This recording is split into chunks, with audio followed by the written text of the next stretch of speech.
Today we are joined by Mike Cobb of ECI Development, and we'll be discussing alternative living solutions to free people from the current system and coming Great Reset. Updates from our side, we're currently doing a new membership for our cryptonymous members. We've got some subscribers going now, and we're looking to really get the dashboard created. So keep a lookout for that in the coming weeks. So yeah, thanks, Mike, for coming on. And I guess, how are you? Good, George. I'm really happy to be here and be able to, share this and have a good conversation, because I think we share a lot of similar thoughts and concerns, mate. But to be able to talk about and ideas that people can address those concerns and resolve some of them. I expect it to be a very hopeful and encouraging conversation. Yeah, I think the main aim is to give solutions, and the main aim at the end is to give hope, because there's always a way out, and there's always a way. I believe this is actually a choice anyway, in this potential game that we're living in life. I think we have that choice. I think it's just finding those solutions, and obviously people like yourselves who are offering that. It's great to have you on and to discuss that with our audience here. And it's a pleasure to have you on. I guess the first thing is your story before we go into ECI and what it is and what it does.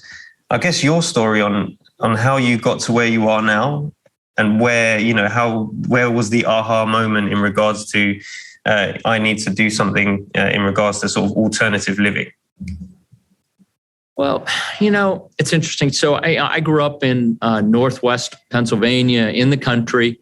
And so I was a scout. And so I've always really had this notion of, preparedness, resiliency, right? I mean, if you're out in the country, you have your neighbors, and community is really important. And we talk a lot about that, and we do a lot of that as a business, right?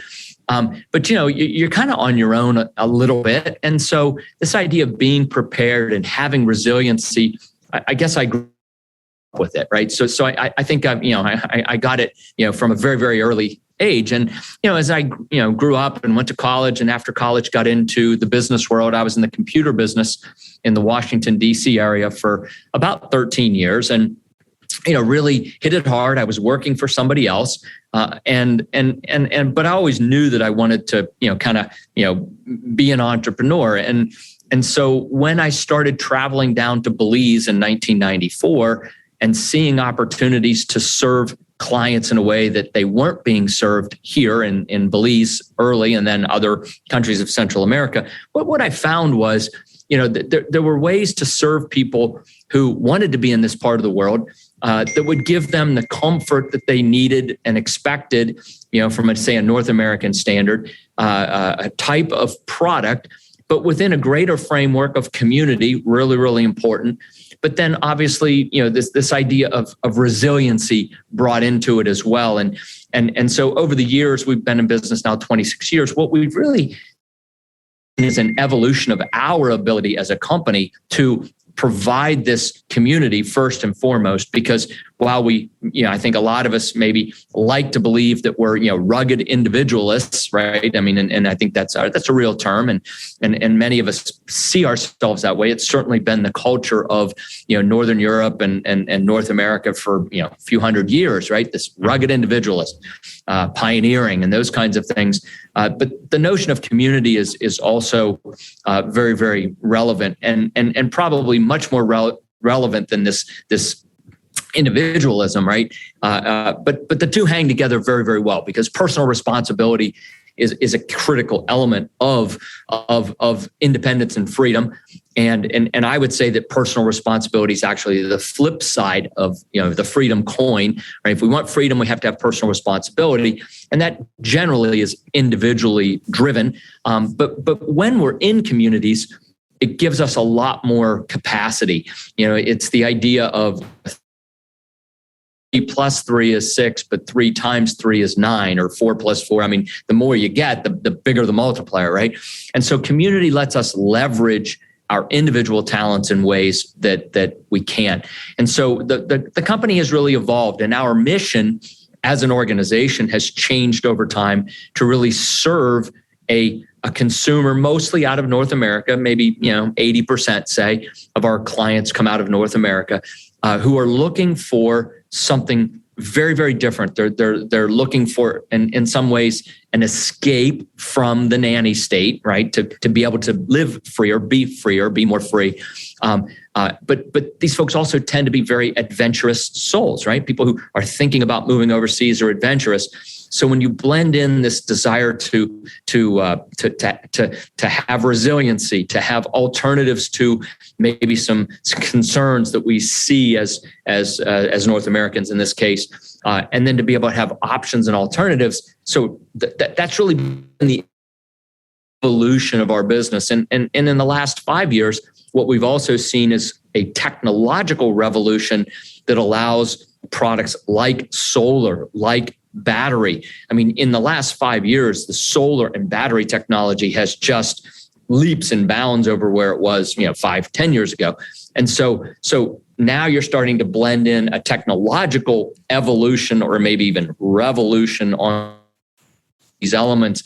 And when all three of them come together, you've got a very, very powerful synthesis for an alternative way of living, an alternative location of living, and an alternative type of community, living in and around other folks who are adventurous, want that resilient lifestyle. And so that's really been, the evolution of me personally, but also the evolution of our business and how they integrate.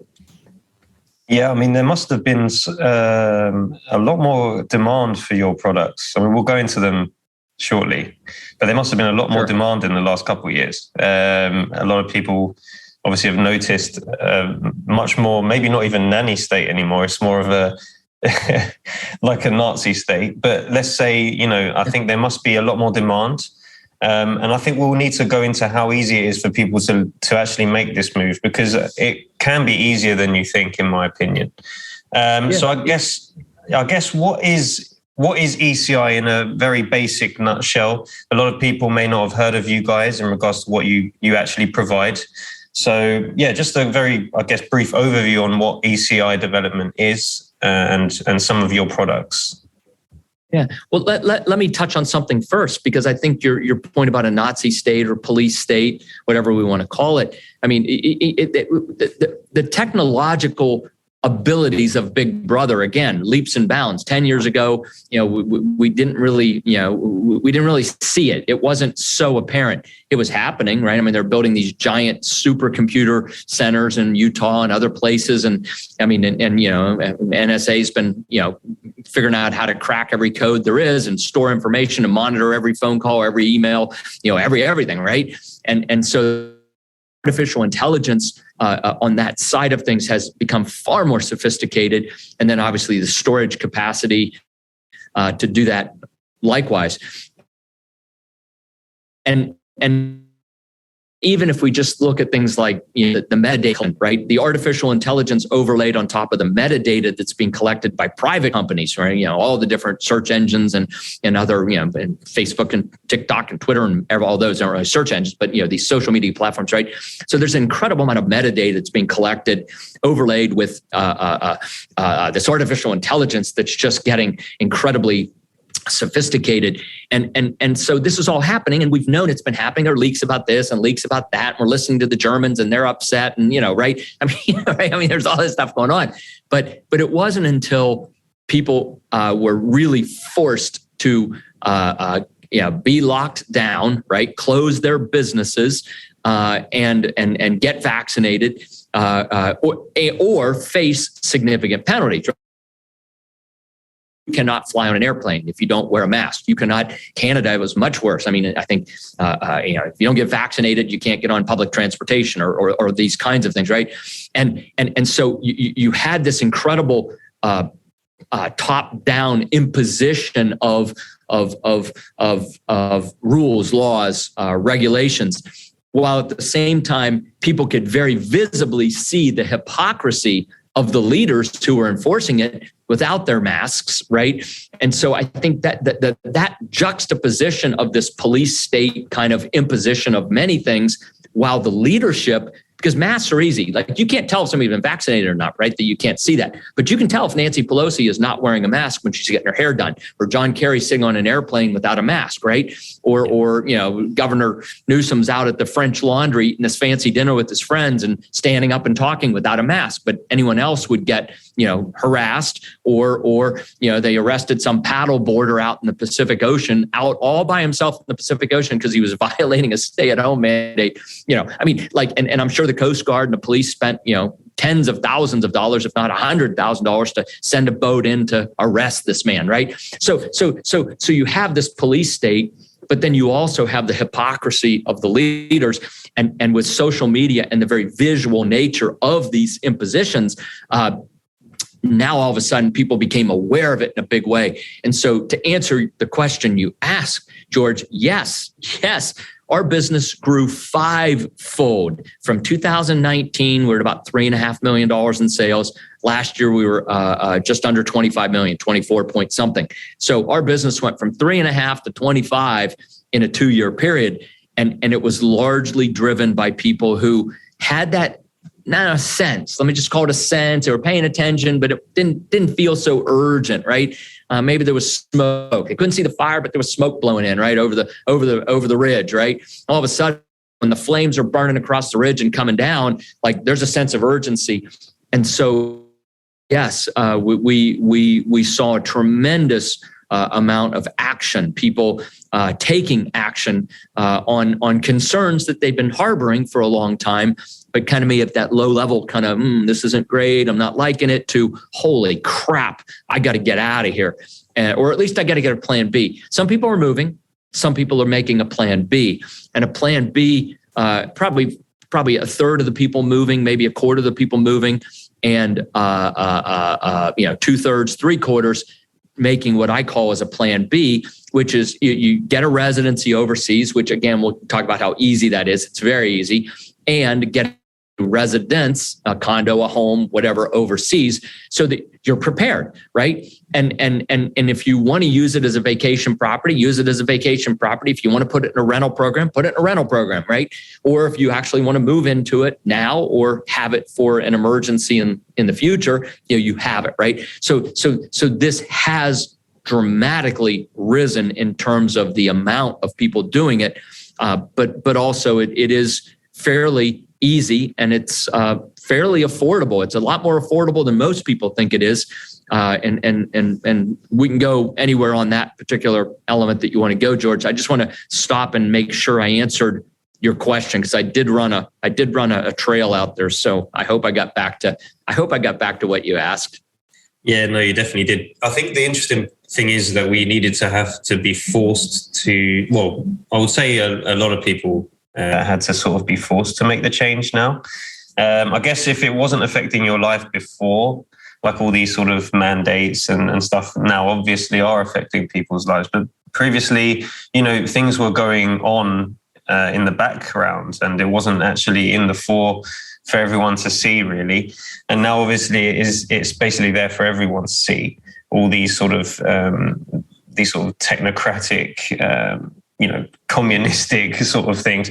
And that's kind of made people make the change they needed to do in their lives. And in a sense, it's been a real positive for me. I mean, it's I guess hard to say that when you see a lot of suffering elsewhere, but I know that there's a lot of people who have actually taken this as a positive and actually changed their lives. It definitely happened for myself. So yeah, I guess moving on to ECI's properties, because I know you've got communities in different sort of countries in Central America.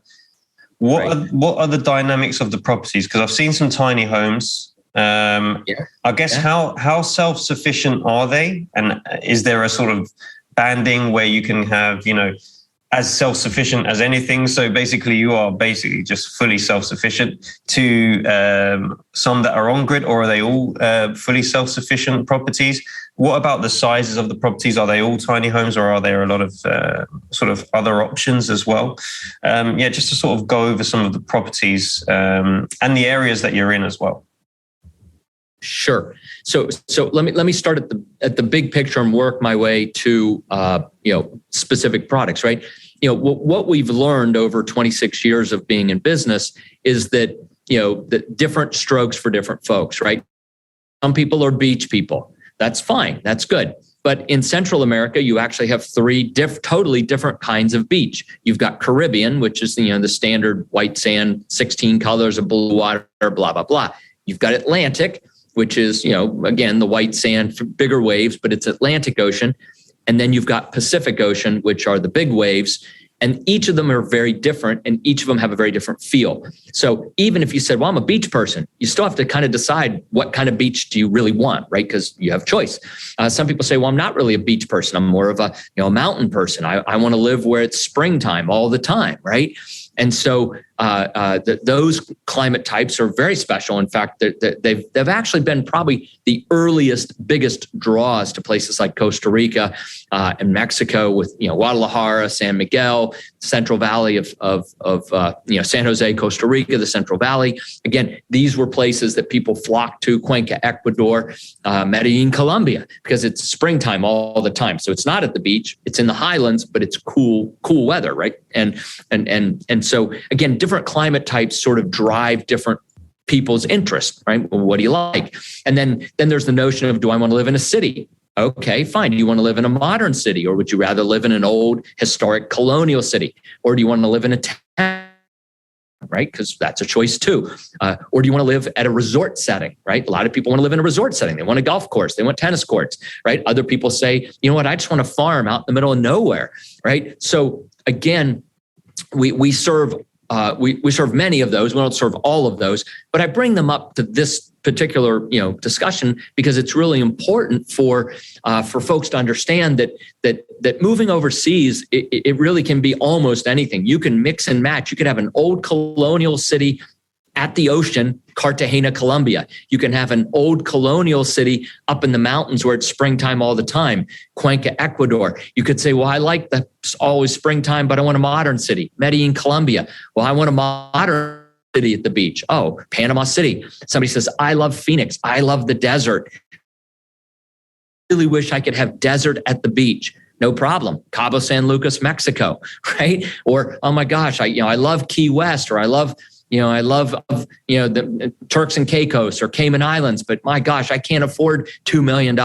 Great. Ambergris Caye, Belize. It's the Caribbean. It's Cayman Islands and British Virgin Islands for 25% the price, right? I mean, a quarter of the price. So again, we can kind of mix and match as consumers what we want, and we can largely find it in Central and South America.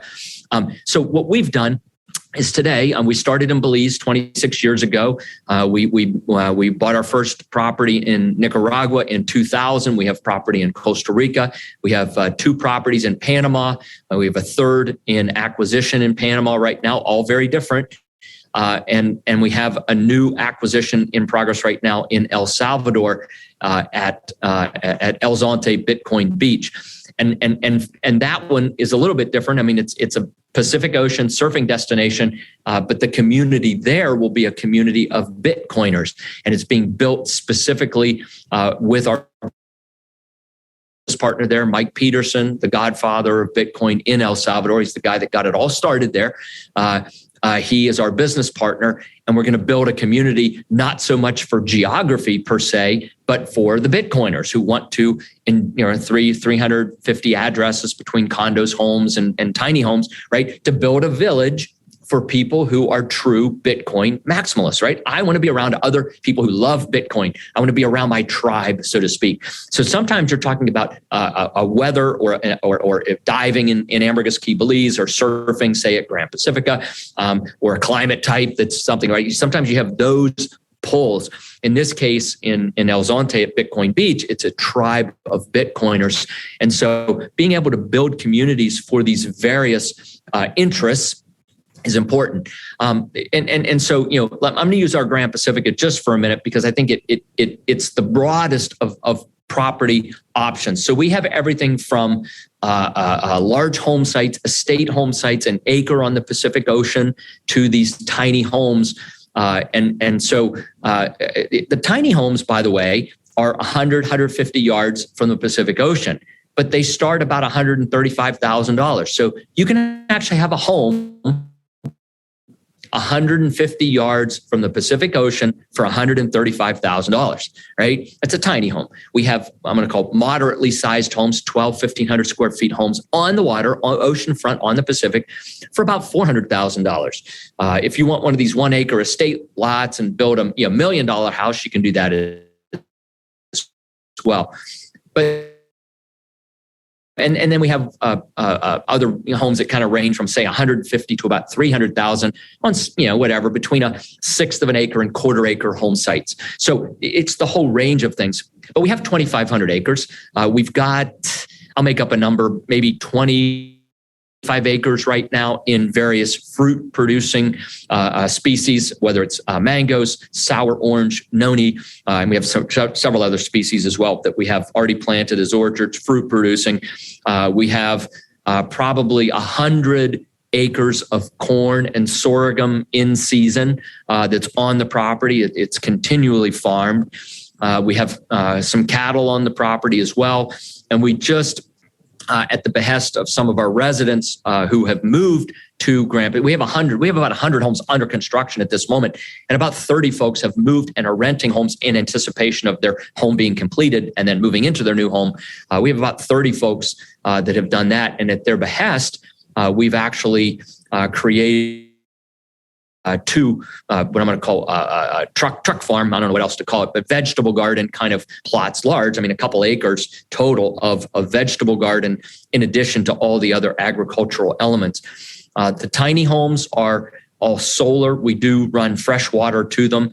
And we have one neighborhood that's 100% solar as well with 1,500 to about 3,000 square foot homes. So it is very possible. And that's sort of been that leap in technology, right? 5-8 years ago, probably would have been a lot harder to really do big homes with solar and get your carrying capacity through the night. You'd have to have giant banks of batteries, and now that's shrinking, of course. So again, we offer a very broad range of products, both from price, say under 150,000 to $1 million, right?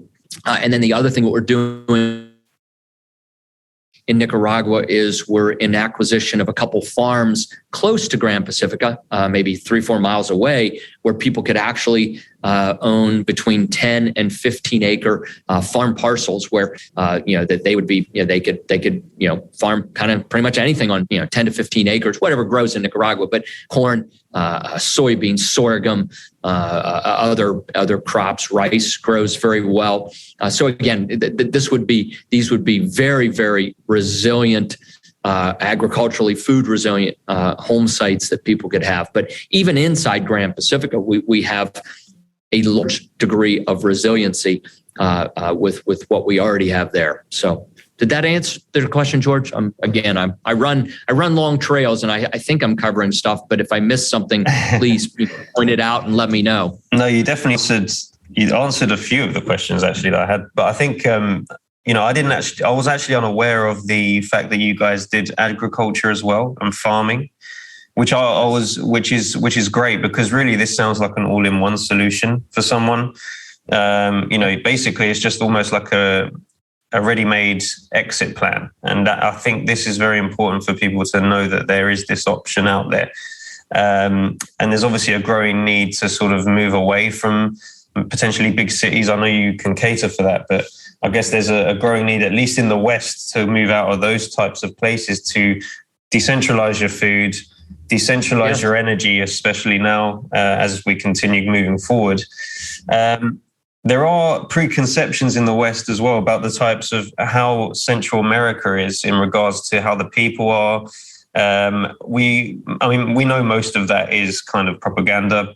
I guess any comments on how these different nations are as places to live, really? Obviously the preconceptions of being dangerous is quite funny, because I used to live in London, and they used to say that isn't it dangerous in, I don't know, just going to Athens or something, or to Greece, it's dangerous. Right. And I'm like, you can walk down the road here in London and probably get stabbed, because that's just how it is in London. And it's like, I don't know where this kind of mentality came from. Obviously, we know that they push that type of thing on the television and stuff. But I guess, just comment on the countries that you facilitate your properties, and just I guess put people at ease in a sense of how it is. I think it's kind of a human nature thing. Some of it may be intentional, and I think the U.S. State Department puts different countries on their warning list based on whether they're playing ball with the U.S. right? Are they voting in line in the UN or not, or whatever it is, right? So I think the U.S. plays some political games with that, but I think the biggest part of this crime fear stuff actually is sort of who we are as a species, right? As human beings. And the old notion in the media, if it bleeds, it leads, right? And so I think the news media, I don't know that they're trying to do anything other than sell advertising. I mean, they're trying to do something. They're trying to get ratings and sell advertising. That's what they're doing, right? As an economic interest. I mean, maybe there's some conspiratorial stuff where they're in league and they're pushing an agenda, and I think that happens too, of course. But at the fundamental bottom line, they just want to sell advertising space, whether it's paper, print, or TV, or whatever, screen. So, if it bleeds, it leads. And therefore, what we see on the news media are all the horrible, tragic, bloody things that happen anywhere and everywhere, right? Because that works, right? It works from an economic perspective for them.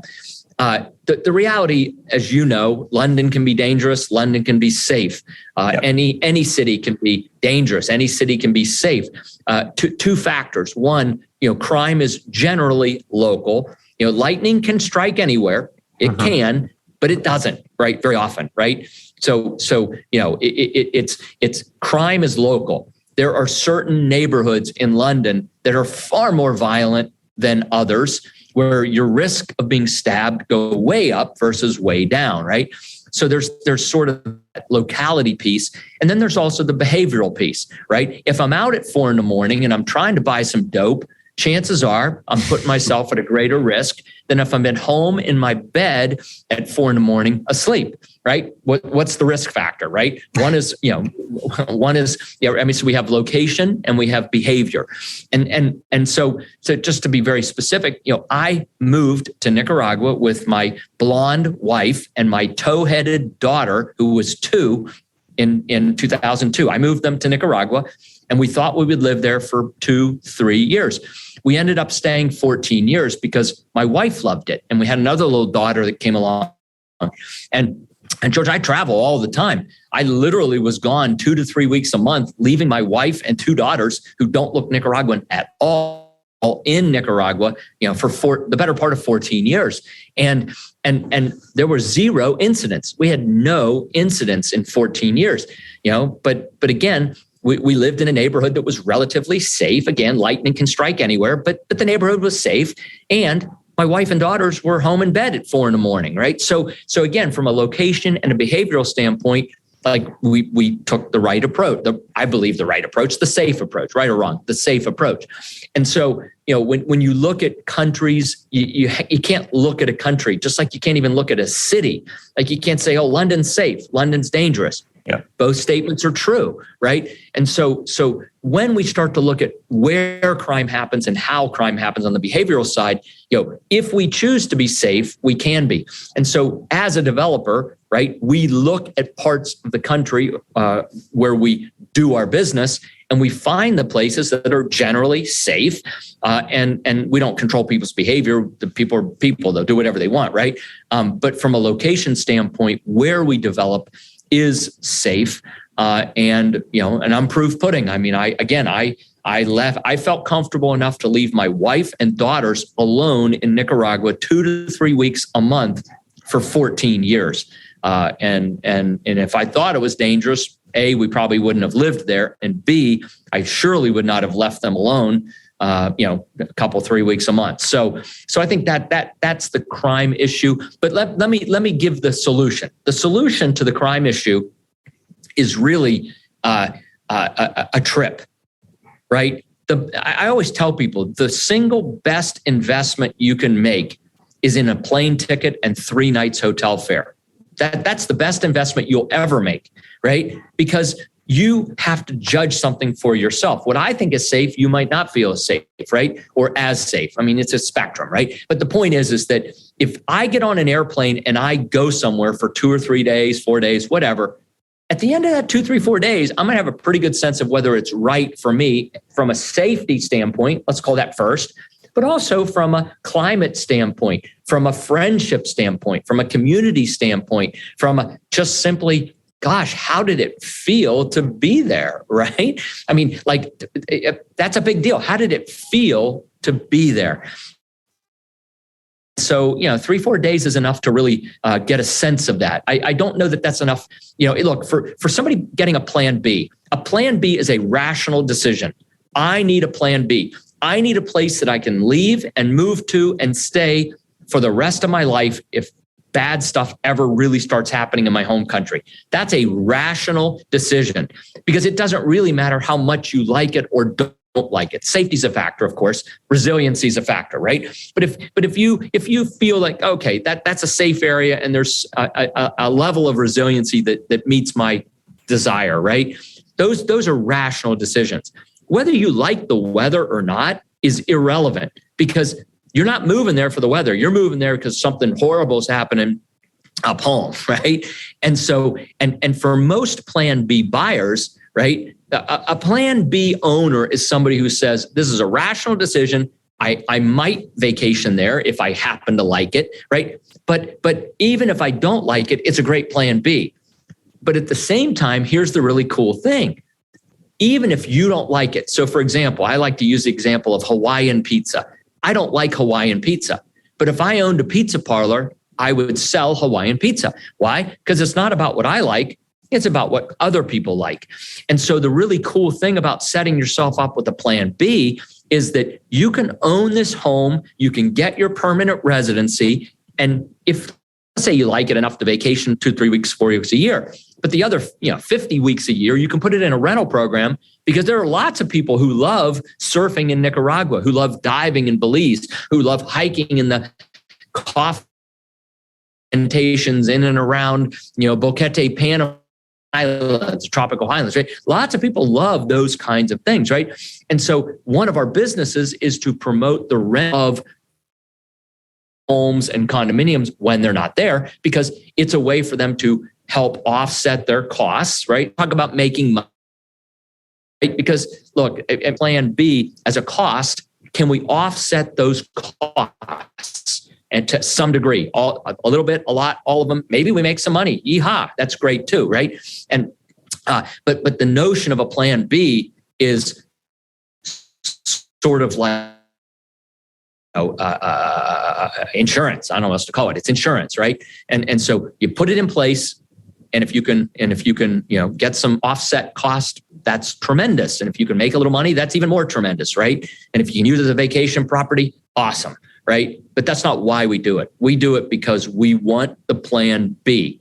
We want that ultimate in freedom insurance, right? And freedom insurance, by the way, a lot of people look at insurance from a financial standpoint or asset protection, protecting our assets, money, stocks, things, right?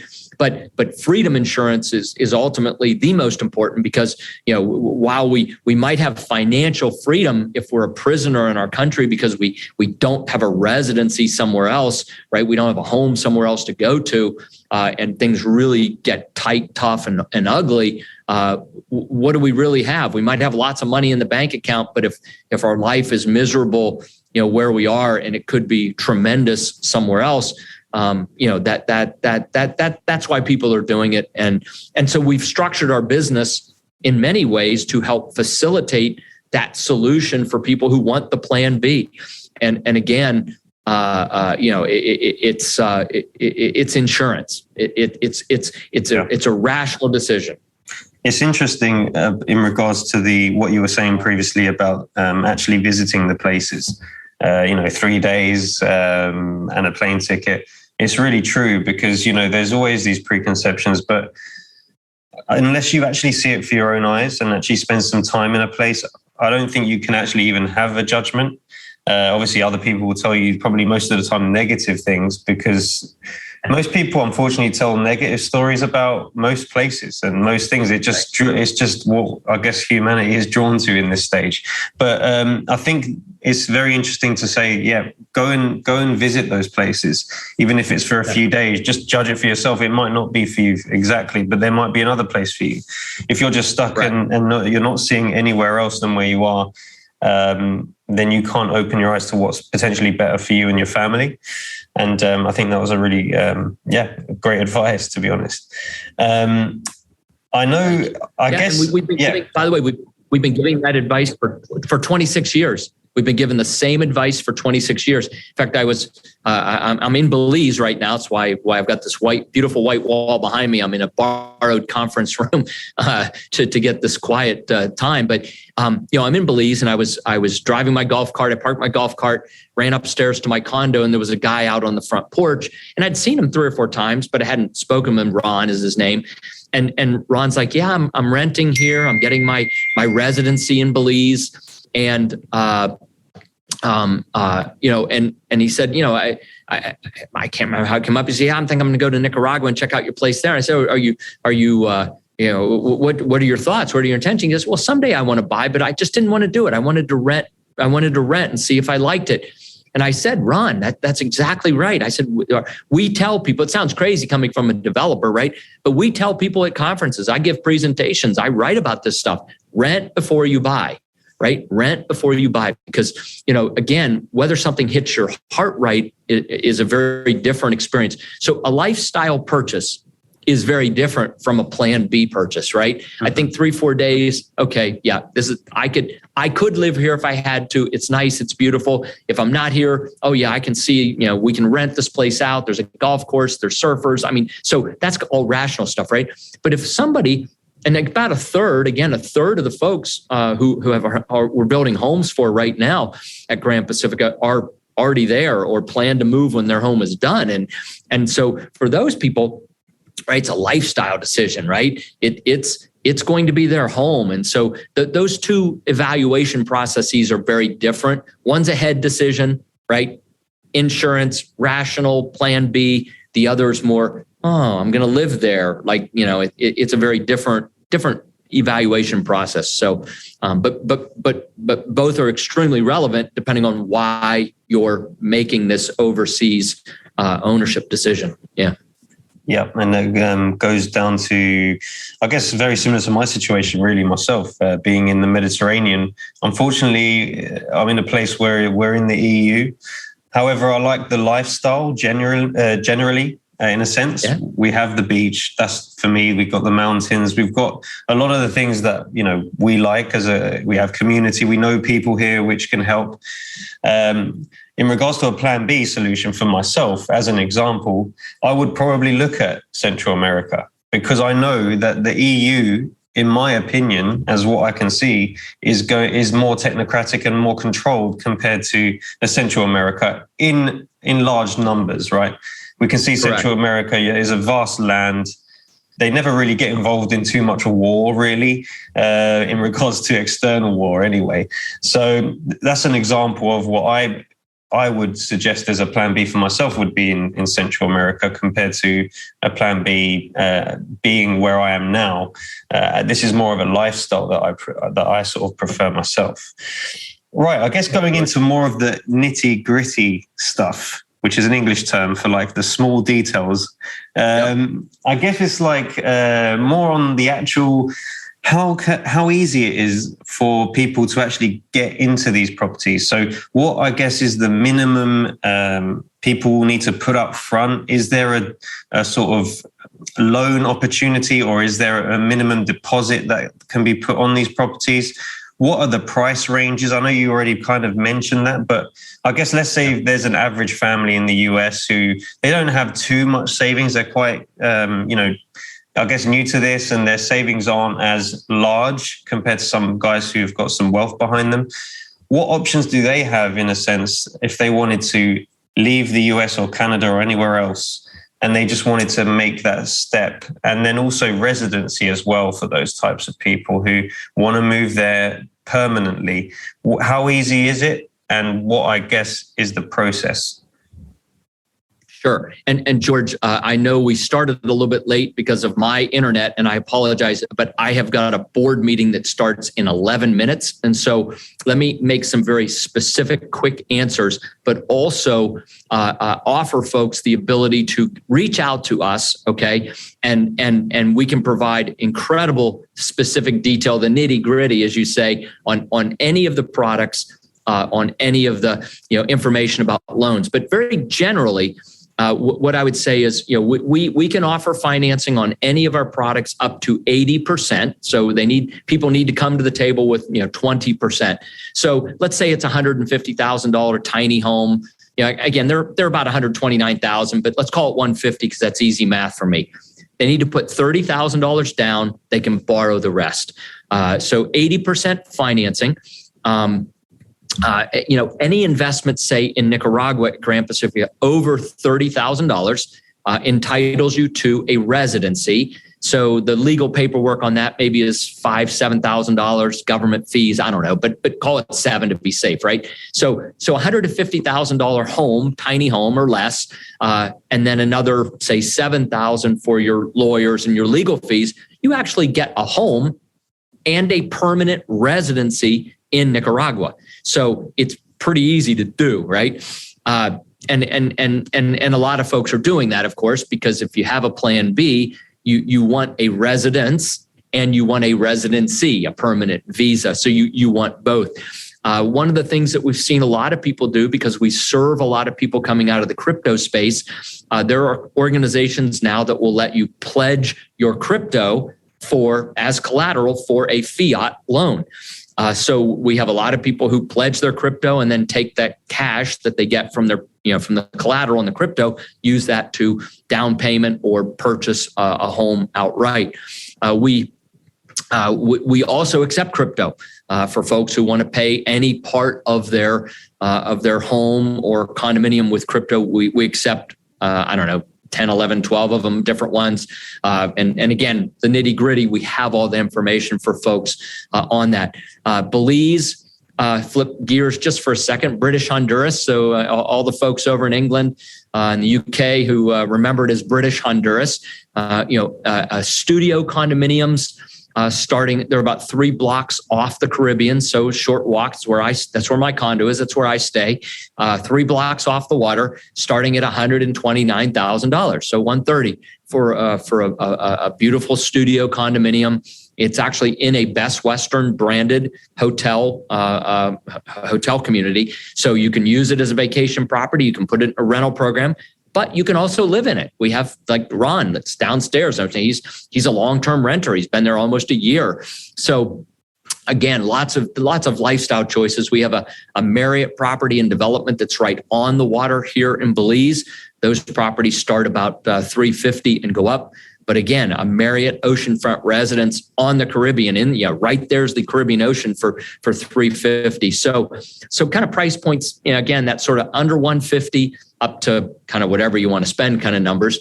But realistically, $150 to about $300 with 20% down, 80% financing conventionally, and then the crypto side of things as well being alternatives for folks who are in that space. Yeah, that's amazing. Really, I really like the fact that you accept crypto as well as an option. That's definitely growth. I think we have to use those types of tools as well. So actually putting them into your developments is great into the financing side. I usually ask for advice to give to our audience, but to be honest, I actually think you've really given a lot of different strategies, different advice here throughout the call. So no need for that. I think you've already given so many great points there. And I just have to thank you. I know you have to leave now, but I just have to say thanks for joining me today. And we look forward to having you on again in the future in regards to maybe other buildings that you're doing and other developments that will come in the future. I guess make sure you subscribe to the podcast as well, guys, on iTunes or Spotify. Plus, if you're interested in having one-to-one consulting to prepare your wealth for the Great Reset, check out the episode show notes for the link to cryptonomousconsulting.com. Also, we will put all the links to ECI Development stuff in the description, so definitely check that out. You'll definitely be able to see all of the properties and all the details as well. But yes, go on, Mike. You asked for one piece of advice, and what I would like to offer folks is the ability to download our consumer resource guide. It's got 15 questions. It's got several articles. It's got some mini country handbooks. It's about a 60, 70 page book of advice. Okay. So my advice to everyone is to grab the consumer resource guide. You'll put the link there. I know Shanae will reach out and provide that to you. But the best advice is to be prepared, to arm yourself with the right kinds of questions to property ownership overseas. And this consumer resource guide is the best advice that we can ever give. It's a distillate of 26 years of experience, 26 years of mistakes, 26 years of successes, really distilled down to this one book called the Consumer Resource Guide. And George, we'd love to make that available to folks listening as well. And I'll make sure Shanae sends that link so that your folks can grab that. That's the one piece of advice I would give. Please download the Consumer Resource Guide, and it will be a very, very valuable resource for everybody thinking about property ownership overseas. Yeah, it's just an overview guide, and it's a very in-depth look into what you have options wise. So I think definitely check that out. We'll have the link in the description and show notes as well. So thanks again, Mike. Thanks again for coming on. It's been great, and you've given so many sort of great key advice for people out there. And I'm sure a lot of people will definitely be interested in your stuff. I know I am personally as well. So excellent. Well, good. Yes, peace and love to you all, and thanks for listening. Thanks, Mike, again. Thanks. Thank you. Bye.